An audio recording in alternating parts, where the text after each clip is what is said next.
Inspired by the shocking true story, House of Gucci hit the theaters last month, making the top 5 list at the weekend box office. Our Matt Perrin has a look in this week's movie review. Welcome to another Monday. We had a very slow box office this weekend, which isn't surprising considering the lack of new wide releases. That being said, I had to decide what to see.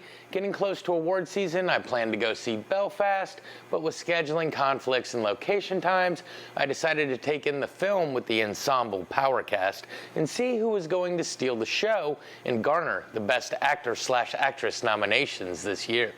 As you can tell, I'm a true fashionista, so let's slip on those unaffordable loafers and jump right into House of Gucci. Our movie begins with Maurizio Gucci, played by Adam Driver, meeting and courting Patricia, played by Lady Gaga. They have a quick romance, and even though his father thinks she's only after his name and money, the pair quickly wed, and it doesn't take long for Patricia to start playing a game of manipulation designed to get Maurizio to the head of his family's fashion business. He starts working with his uncle Aldo Gucci, played by Al Pacino. Aldo wants Maurizio to do great things for the company because his own son Paolo, played by Jared Leto, is a bit of a disappointment. We see Maurizio rising quickly in the family business, all the while being puppeted by his wife. When the pair realize that Aldo is more interested in profits than quality, they start putting a plan in place, tricking Paolo into bringing down his own father. With Aldo out of the picture for a year, the pair can now work to throw Paolo under the bus as well. As the movie progresses, we see the deception, betrayal, and overall family toxicity ramp up to 11. Feeling guilty for some of his actions, Maurizio finds himself losing interest in Patricia and looking elsewhere for ways to satisfy his interests. Patricia isn't about to let this happen and starts to rely way too heavily on the advice of a medium. We see the House of Gucci really start to collapse as investors are brought in to revitalize the brand, but those changes don't seem to involve anyone actually named Gucci. Anyone who knows the story knows where we're headed, but we enjoy the star-studded performances that get us there. So, what to say about this one? Now look, I know Ridley Scott has directed many a movie, but in my mind, it's always Alien that stands out.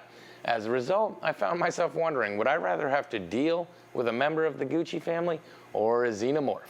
And surprisingly, it's really not that easy of a question to answer. The nice thing about the movie is that you don't really feel sorry for any of the characters. They all just seem to be getting a due comeuppance, except for maybe Paolo. He is played to be such an imbecile by an unrecognizable Jared Leto that you just know that Oscar nomination is coming. He plays his part so well that you almost don't realize the brilliance of Adam Driver's performance. His subtlety and nuance is amazing, but he gets overshadowed by Leto and, of course, Lady Gaga.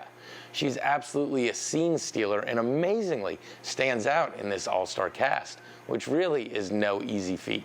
A nomination for her is pretty much a guarantee, but how does the movie fare? It's extremely entertaining, but at the same time, the ending feels rushed, even though the movie itself is over 2.5 hours. Is that a bad thing? Well, it depends. That much buildup gives all of the cast a time to shine in the exposition, but leaves the tragic ending a bit anticlimactic with just some quick postscript where are they nows. Will the movie itself get nominated? It's hard to say right now, but if your family is rubbing you the wrong way this holiday season, you should at least watch it and say, wow, yeah, glad we're not them. This has been your Monday Movie Musing. Back to you.